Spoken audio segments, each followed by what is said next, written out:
Cerita diawali dengan memperlihatkan adegan visual yang diambil dari sebuah novel fiksi berjudul 3 Cara Bertahan Hidup di Tengah Runtuhnya Dunia. Bukan tentang kiamat, melainkan lebih ke arah hukuman yang sengaja diberikan oleh dewa untuk menghukum manusia, di mana sang tokoh utama bernama Jong Hook berjuang dengan 2 orang temannya untuk menghadapi berbagai rintangan sulit, hingga pada akhir cerita, hanya Jong Hook seorang dirilah yang selamat dalam cerita novel fiksi tersebut. 부러웠거든요.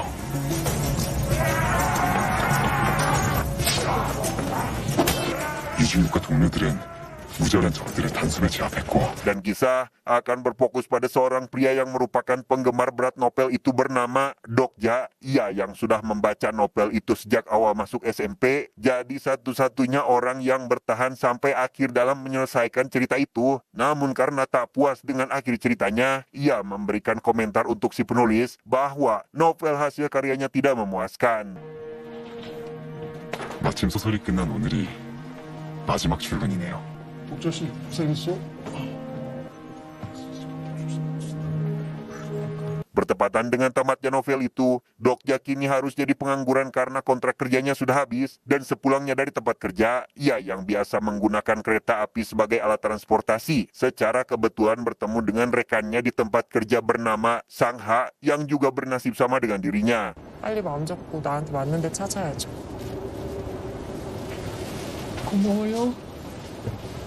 뭐 벌써 다른 직장 구하셨어요? 알바 가는 길이에요. 일단 이번 달 버텨야죠. Tak lama, Sangha dihampiri atasan mereka bernama Han yang ingin mengajaknya makan di sebuah restoran. Ia yang mengaku sedang ada pekerjaan sampingan dianggap hanya sekedar alasan oleh Han yang kekeh ingin pergi dengannya, sehingga tak ada pilihan lain. Sangha pun mengaku sudah memiliki pacar, yaitu Dokja. 진짜 괜찮아요. 저 일행이랑 같이 가는 거라. 아, 친구. Setelah Han pergi, Dokja mendapat pesan email dari si penulis novel yang ingin mengucapkan terima kasih karena sudah membaca novel hasil karyanya. Ia yang juga sempat memberikan komentar negatif, kini diminta oleh si penulis agar membuat akhir cerita sesuai versi yang Dokja inginkan. Entah apa maksud dari pesan itu, kereta tiba-tiba saja berhenti dan...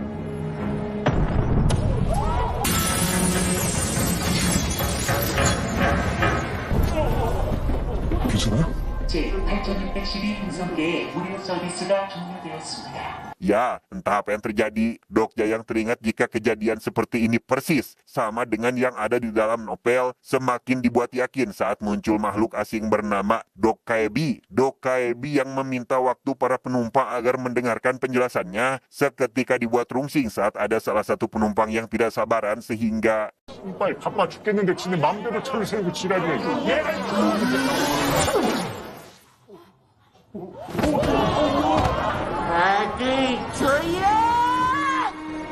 Setelah si penumpang dihabisi, Dokkaebi langsung menjelaskan bahwa dewa telah mengambil keputusan untuk menghukum manusia dan saat ini sesuatu yang besar akan segera terjadi. Manusia akan diberi skenario untuk menentukan nasib masing-masing jika ingin tetap hidup, dan untuk tahap pertama, mereka diberi waktu selama tidak lebih dari 10 menit untuk setidaknya menghabisi satu makhluk hidup dan mendapat koin dan maju ke tahap selanjutnya. 안에서 하나 이상의 생명체를 죽이세요. 겉모습을.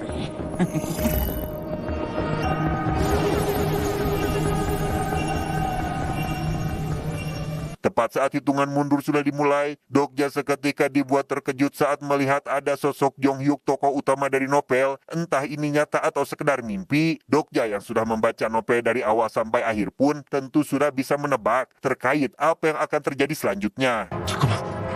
그럼 다음이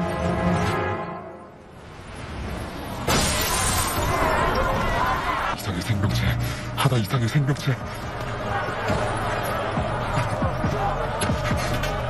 Pada situasi ini, Dokja yang menemukan kotak berisi ternak semut teringat jika hewan juga merupakan makhluk hidup dan bisa dijadikan pengganti manusia untuk dihabisi, dan setelah memberikan sebagian semut untuk Sangha, ia langsung menghampiri kerumunan warga untuk menghentikan perselisihan di antara mereka dengan cara seperti ini.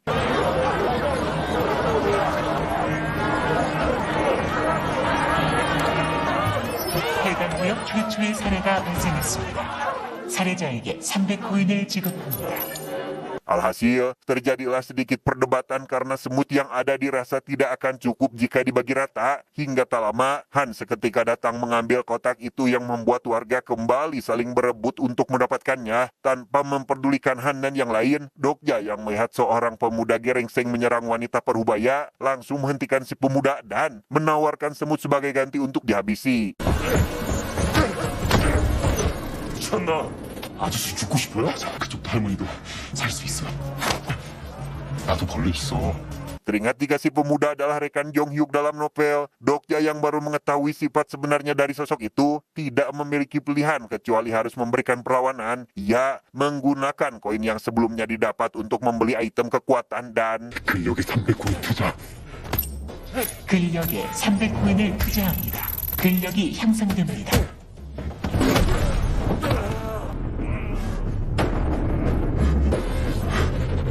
meski kekuatan fisik Dokja meningkat, si pemuda yang dalam novelnya sendiri sudah dianugerahi kekuatan, membuat Dokja kewalahan dalam menghadapinya. Namun keberuntungan sepertinya lebih berpihak pada Dokja saat wadah berisi puluhan telur semut seketika jatuh ke arahnya sehingga 생명체를 살해했습니다. 보상으로 300코인을 획득합니다. 체력에 3,000코인. 민첩성에 3,000코인.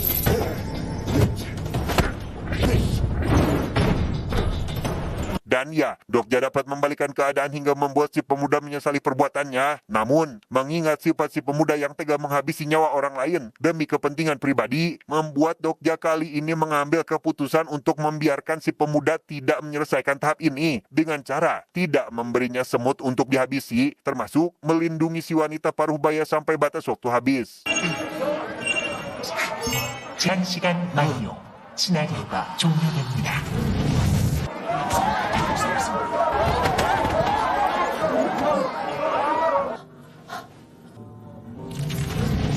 Setelah 17 orang dinyatakan lolos, Dokaebi kembali muncul dan memberitahu jika saat ini sudah waktunya bagi mereka untuk memilih sponsor yang akan membantu dengan cara memberi kekuatan. Dokja yang mengetahui jika itu sama hanya dengan semacam hutang yang harus dibayar, memilih untuk tidak mengambil penawaran apapun. 도움을 받을 수 있지만 언젠가 반드시 치러야 한다.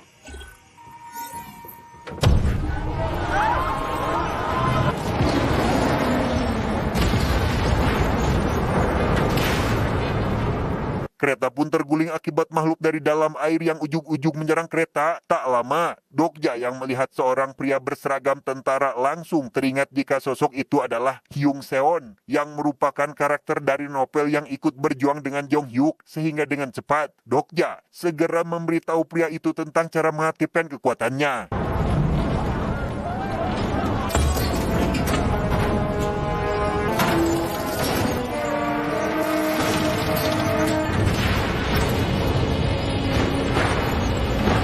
Saat akan keluar dari gerbong itulah, Dokja mendapati seorang bocah bernama, kita panggil saja si Ujang. Ia yang mengaku adalah pemilik dari ternak semut yang sebelumnya sudah hancur, ingin Dokja bertanggung jawab. Karena maaf saja, dirasa tidak cukup, yaitu 책임을 지셔야죠.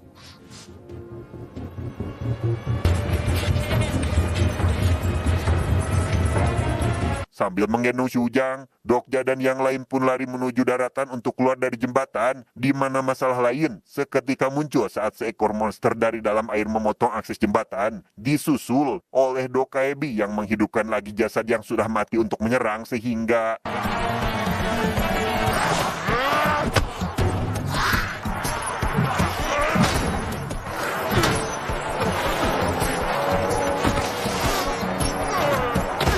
sang ayang mendapat kekuatan dari sponsornya untuk mengeluarkan semacam jaring. Hal itu sangat berguna karena dapat membangun sebuah jembatan. Dokja yang mengetahui jika tidak lama lagi gas beracun akan menyelimuti kota, langsung memberitahu sang Ah dan Hyung Seon jika mereka harus pergi ke stasiun bawah tanah. Karena itu merupakan satu-satunya tempat yang aman dari gas beracun. 그리고 코인 꼭 모으세요. 재밌으니까 그런 걸 어떻게 더 하세요? 위중력이 단위 노선으로만 가면 안전할 거야. 잠깐만. Langkah Dokja pun seketika terhenti saat teringat jika stasiun bawah tanah adalah tempat di mana Jong Hyuk akan tewas saat melawan naga api. Ia yang tidak ingin karakter utama mengalami kejadian serupa, ingin berbicara dengan sosok itu namun justru malah ditanya tentang apa tujuannya karena telah menyebabkan si pemuda gerengseng tewas yang padahal tidak seharusnya mati secepat ini. 벌써 코인도 쓸 줄 아네. 그게 아니고 목사님! 괜찮아요? 괜찮아요! 오지 마세요! Karena Dokja juga seolah sudah mengenal sosok Jung Seon, ia yang tidak mungkin memberitahu jika semua ini pernah dirinya baca melalui novel, mengaku bahwa dirinya adalah Prama dan memberitahu tentang Jong Hyuk yang akan mati saat nanti melawan naga api, di mana Jong Hyuk tidak bisa langsung menerima ajakan kerjasama yang ingin melihat lebih dulu kelayakan Dokja jika memang mengetahui taktik untuk menyelesaikan skenario, yaitu dengan membiarkannya dilahap oleh monster air. 하지만 내가 살기 위해서 내가 죽게 생겼다. Disinilah Dokja sekarang terjebak dalam perut monster yang ternyata jadi skenario rahasia. Ia yang terus menghabisi makhluk tersebut jika ingin keluar, nyaris pasrah karena tidak memiliki item senjata untuk digunakan. Di mana Dokaebi seketika muncul yang membuat Dokja terpikir untuk memanfaatkannya karena mengetahui hal yang paling disukai oleh sosok tersebut. 초면에 반말은 하지 마시고요. 난 계속 반말할 거니까 싫으면 레이저로 쏴보시든가. Di sana Dokja mengetahui jika Dokaebi mengelola saluran TV antar luar angkasa, langsung mengajukan kerjasama untuk membuat salurannya makin disukai banyak penonton dan meminta Dokaebi agar mematikan siarannya terlebih dahulu. 그런 걸 다 어떻게 하시는 거예요? 성도님들, 잠깐 광고 보고 가실게요. Saat ditanya dari mana Dokaebi bisa mengetahui semua itu, ia lekas mengalihkan pembicaraan dan mulai membahas terkait Dokaebi yang saat ini ada dalam posisi paling rendah di jajarannya. Jika Dokaebi ingin memiliki banyak penonton dan mendapat donasi jauh lebih besar, Dokja menyarankan Dokaebi agar menjadikan dirinya sebagai tokoh utama dalam skenario karena sejauh ini Dokja sedang jadi pusat perhatian. 너 도깨비 왕 된다. 여성자들이 왜 스타스트림 방송을 본다고 생각하냐? 그러니까 후원금까지 쏘면서 보는 거겠죠? Setelah melihat jumlah donasi yang memang telah meningkat, Dokaebi langsung setuju dan memberikan kontrak kerjasama. Dan tepat saat monster air mulai mengeluarkan zat asam untuk menghancurkan makanan, Dokja meminta Dokaebi agar membuka toko item dan membeli duri tajam untuk menutup semua saluran asam tersebut.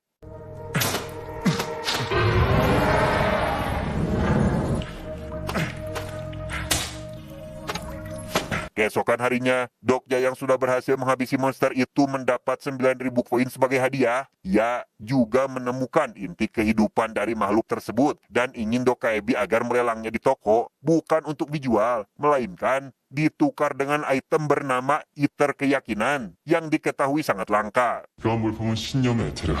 아니 어려워 잡는 건 그럴 수 있다 쳐. 근데 어디 있는지도 모를 해도 찾아내가지고 신념의 에테르랑 교환을 하겠다니 나리오 초반에 갖고 있을 사람이 없을 텐데.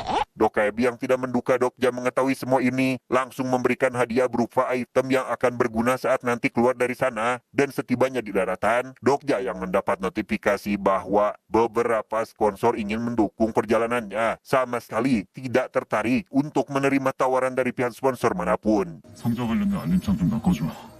네. 근데 이제 어디로 가세요? 그 모욕. Karena belum sempat makan, Dokja pun pergi ke toko cemilan terdekat untuk mengisi perutnya yang keroncongan. Yang di sana, ia bertemu dengan seorang wanita yang nyaris kehabisan napas akibat kesperacun, disusul oleh kemunculan congcorang berukuran raksasa Chan.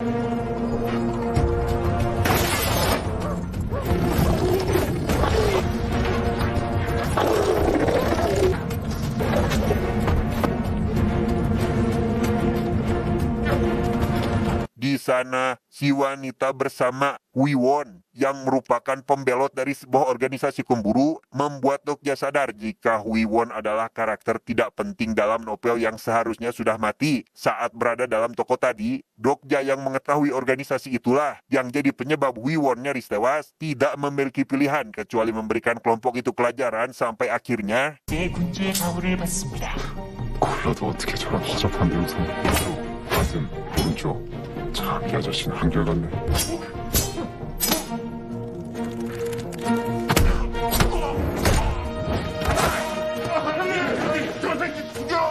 Dan ya, datang seorang pria yang langsung meminta maaf pada Dokja atas perbuatan anak buahnya. Entah siapa orang itu, Dokja pun kembali bertemu dengan sang ACS yang memang sudah menunggu kedatangannya.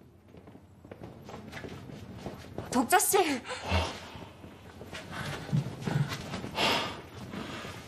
Menurut informasi yang diketahui oleh Sangah, si pria barusan adalah Cheon yang dianggap tokoh penting karena dapat membujuk orang dengan level tinggi untuk melakukan perburuan, dan sambil berkumpul itulah Dokja yang diberitahu tentang Jonghyuk yang tidak datang ke sana cukup terkejut karena seharusnya sosok itu menyelesaikan skenario yang ada di tempat ini. 아니요, 여기 안 왔는데? 돈가스 막 퍼지는데도 혼자 남산 쪽으로 올라갔어요. 겁도 없이. Bersamaan dengan itu, terdengar pengumuman dari anak buah Cheon yang memberitahu warga terkait biaya sewa tinggal yang harus segera dibayar, karena di tempat itu, warga yang putus asa memilih patuh dengan iming-iming para pemburu akan menyelesaikan skenario di tempat ini, meski pada kenyataannya, itu semua tidak lebih dari hanya sekedar pembodohan. 그 자리에서 죽었다. 세련원 씨, Tak lama, Dokja dihampiri warga yang protes karena mendengar jika Dokja menyimpan banyak koin hasil berburu, di mana itu tentu tidaklah benar, karena Dokja tidak pernah berburu dan meski itu terjadi maka koin hasil buruannya tidak akan diberikan pada orang lain, dan tentu saja dalang dibalik demo warga sekarang adalah Cheon yang sok-sokan peduli pada rakyat jelata. 차원이었는데 다들 상황이 힘들다 보니 결례가 된 것 같습니다. 아니요, 저 괜찮은데. Teringat bahwa sosok Cheon adalah karakter dalam novel yang menghilangkan kemanusiaannya untuk jadi monster, Dokja pun mengajukan kesepakatan lain pada warga yakni akan menyelesaikan skenario di tempat ini saat menyiapkan senjata untuk menghadapi para monster. Sang ACS yang sempat menolak untuk ikut akhirnya setuju setelah diberitahu tentang para pemburu yang sebenarnya tidak pernah mengerjakan kewajiban mereka. 제가 희원님 만났을 때 괴수한테 당한 게 아니었어요. 코인 구하러 간다고 정세 때 모집하고서 저랑 제 친구들이 그걸 막으려다 당한 거고요. 전무 그 새끼는 사람 아니에요. Setibanya di terowongan yang minim cahaya, si Ujang pun menggunakan kekuatannya untuk memanggil ratusan kunang-kunang. Ia yang juga mendapat informasi tambahan jika saat ini ada banyak monster yang mendekat, langsung bersiap dengan yang lain untuk menghadapi monster tersebut dan...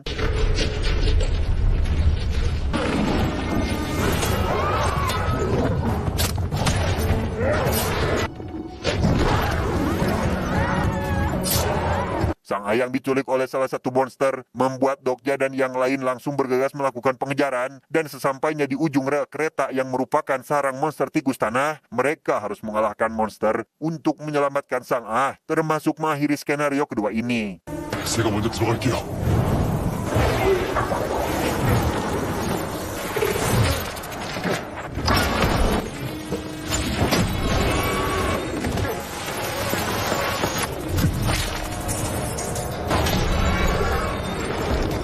뭐야 이 녀석?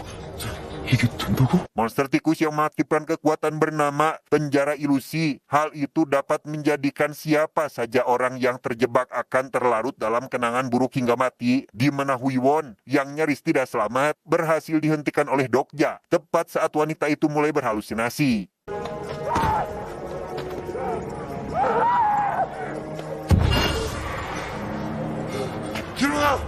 지룡아 그거 아니야. Yung Seon yang memiliki kenangan buruk yakni tidak bisa menyelamatkan sahabatnya saat di camp militer. Ia saat ini tidak bisa berbuat apa-apa setelah terkena dampak ilusi. Dokja yang melihat kejadian itu langsung memanggil Dokkaebi agar memberinya item pemurnian. Namun karena item itu cukup mahal, Dokja harus mendapatkan koin tambahan terlebih dahulu sampai akhirnya...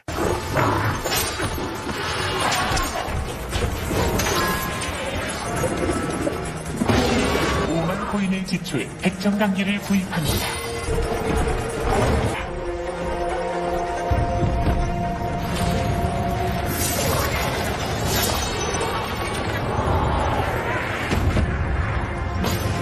Setelah monster tikus dikalahkan dan Hyung Seon kembali sadar dari pingsan, Dokja langsung mengajak mereka untuk mengambil hadiah karena sudah menyelesaikan skenario ini, di mana Won mendapat 2 bilah pedang, Hyung Seon mendapat 1 pelindung tangan, si Ujang mendapat helm baru, Sang Ah mendapat baju kekinian, sedangkan Dokja mendapat pedang buntung yang akan jadi sempurna jika sudah memiliki ether keyakinan.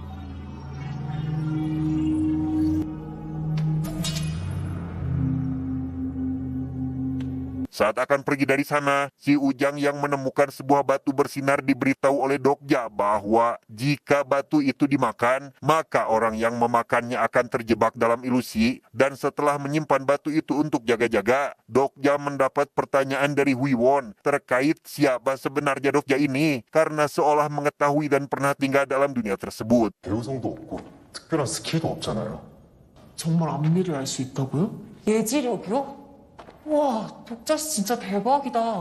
Setelah meyakinkan semua orang jika dirinya hanya bisa meramal masa depan, ia juga menambahkan jika dunia akan kembali seperti semula jika berhasil melewati 99 skenario yang menurut ramalannya itu hanya bisa dilakukan oleh Jong Hyuk jika saja tidak mati pada skenario yang ketiga, yaitu menghabisi naga api. 모든 시나리오를 클리어하고 아저씨 아니에요?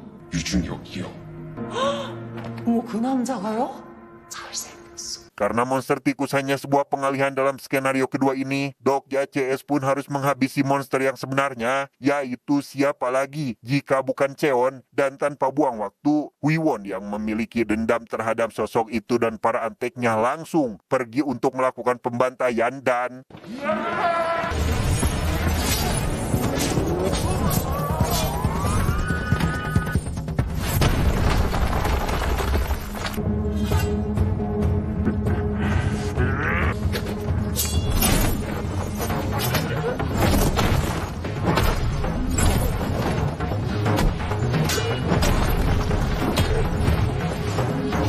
Ya, Won dibuat kerepotan saat menghadapi sosok Cheon, namun saat ada kesempatan untuk menghabisinya, warga lemah seketika protes karena jika skenario ini diselesaikan maka mereka harus menghadapi skenario yang jauh lebih sulit, di mana itu dimanfaatkan oleh Cheon untuk bisa langsung melarikan diri, tetapi...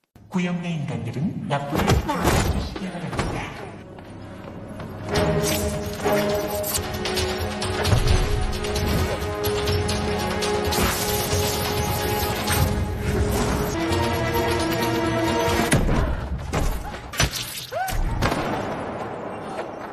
Cheon pun akhirnya tewas di tangan seorang sniper bernama Ji-hye yang karena Dokja CS otomatis maju ke tahap berikutnya, mereka tidak bisa kembali lagi ke tempat semula karena ada penghalang tak kasat mata, di mana Ji-hye memberitahu jika pada tahap ini Dokja CS tidak dapat berkelompok dan harus berjuang masing-masing untuk bertahan hidup. 빨리 뛰셔야 할 텐데. 이지혜. Bersamaan dengan itu, terdengar pengumuman terkait warga yang harus mengungsi ke zona hijau untuk bertahan hidup, yang karena kapasitasnya cuma setengah dari jumlah warga yang ada di sana, mereka harus saling berebut untuk memperebutkan zona hijau sebelum waktu yang ditetapkan habis, dan para monster akan datang menghabisi mereka yang ada di luar zona. 우리 현금 안 받아. 어? 우리 코인 갖고 와, 코인. 야, 아이씨. 아이, 가라고, 어? 여기 써있는 거 안 보여요? 어? 제발 좀 어떻게 안 될까요?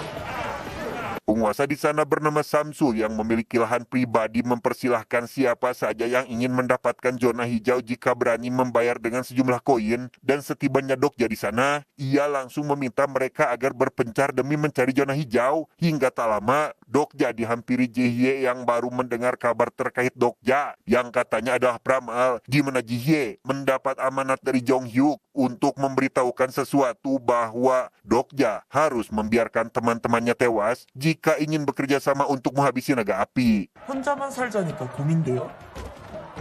사부가 이만 꼭 전화래. 그때 제안 받을 테니까 딴 사람 챙기지 말고 오늘 밤 끝까지 살아있으라고. Disinilah Dokja akhirnya diberatkan oleh dua pilihan antara mengikuti keinginan Jong Hyuk atau berjuang dengan Sangah CS. Sempat terdiam dan akan membiarkan teman-temannya melawan para monster, Dokja yang teringat ada beberapa bonus zona hijau di beberapa titik paling berbahaya, langsung memberitahu mereka agar berpencar sehingga...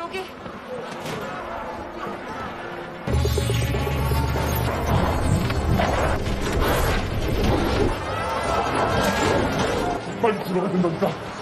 들어갈 수 있잖아. Sementara Sang Ah, Hyung Seon dan Hui Won pergi ke arah lain dan menemukan 3 bonus zona hijau. Dokja membawa si Ujang ke arah berlawanan untuk menuju zona hijau lain. Namun setibanya di titik tujuan, di sana hanya tersedia 2 zona hijau, yang salah satunya sudah ditempati oleh Jong Hyuk. Jong Hyuk yang akan menerima tawaran kerjasama jika Dokja membiarkan si Ujang tewas. Hal itu tentu tidak disetujui oleh Dokja sampai akhirnya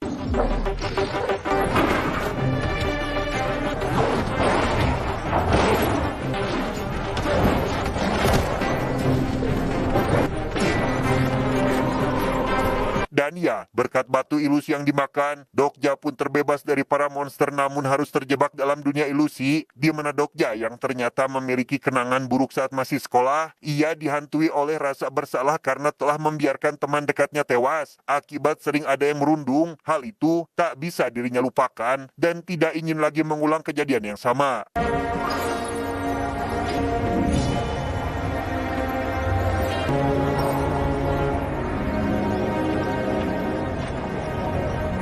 Saat tersadar dari pingsan, Dokja yang baru mengetahui jika Sang Ah dan yang lain bertarung semalaman untuk menghabisi para monster, hal itu membuatnya sadar jika bersatu mereka sudah pasti dapat melewati skenario ini, dan demi membalaskan kebaikan mereka, ia langsung menemui Samsul selaku penguasa di sana untuk menyewa zona hijau dengan harga koin tinggi, dan setelah menghancurkan zona hijau itu dengan bantuan gigi si sniper, Dokja ingin Samsul menghadang para monster yang sebentar lagi akan datang dan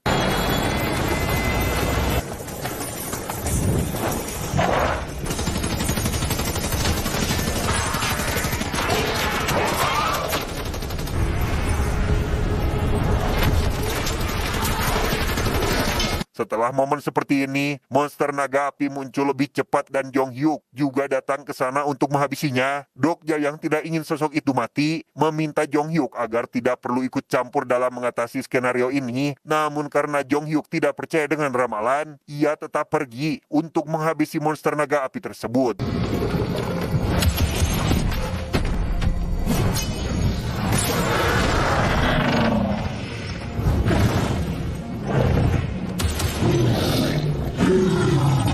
Di luar perkiraan Jong Hyuk sebelumnya, tingkat kesulitan kini telah meningkat dan sosok naga api tentu akan semakin sulit untuk dikalahkan, sehingga Dokja yang melihat Jong Hyuk kewalahan langsung mengambil alih pertarungan dan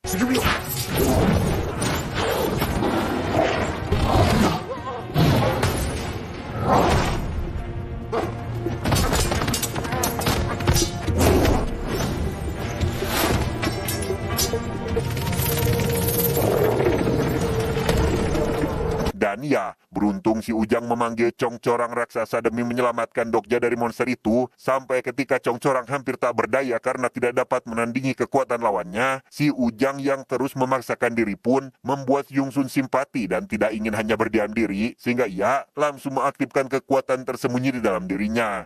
이 영상에 특성 진화가 임박했습니다.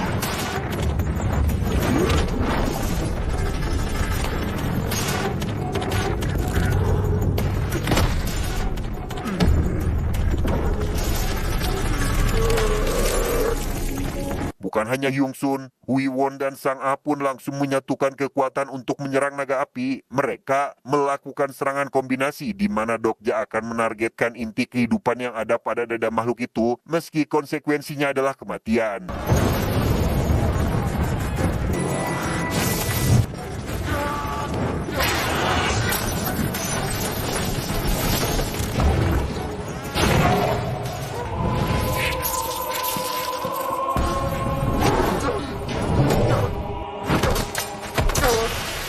Naas, rencana Dokja CS malah gagal dan inti kehidupan naga api seketika terbentuk kembali. Namun di tengah keputusasaan itu, Jong Hyuk kembali bangkit untuk mengambil alih pertarungan hingga berhasil menembus inti kehidupan monster itu, tetapi 그거 길이 깨졌다.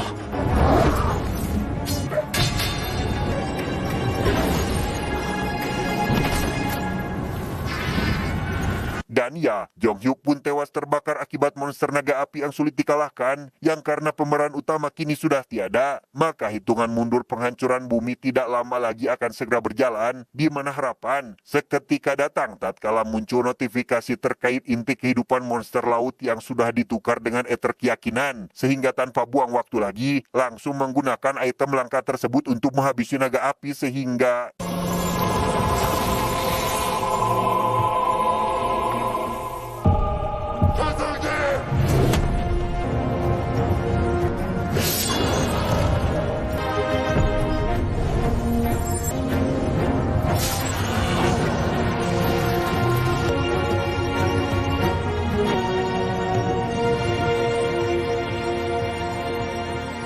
setelah naga api berhasil dikalahkan, Dokja yang mendapat hadiah besar salah satunya item untuk menghidupkan orang mati, ia langsung menghidupkan lagi Jong Hyuk dan menyelamatkan dunia dari kehancuran, sehingga Dokja yang mengubah nasib pemeran utama dan menyelamatkan nyawa banyak orang, secara tidak langsung telah mengubah cerita karya si penulis jadi sesuai dengan apa yang dirinya inginkan.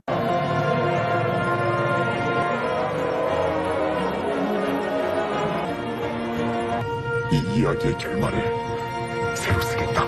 Pada kenyataannya, Dokja CS belum bisa bernapas lega karena masih ada banyak rintangan yang harus dilewati. Namun karena Dokja memiliki banyak teman di sampingnya, hal itu tidak mustahil lagi untuk diatasi karena Dokja dan teman-teman akan terus berjuang demi bisa mengembalikan kondisi dunia seperti semula.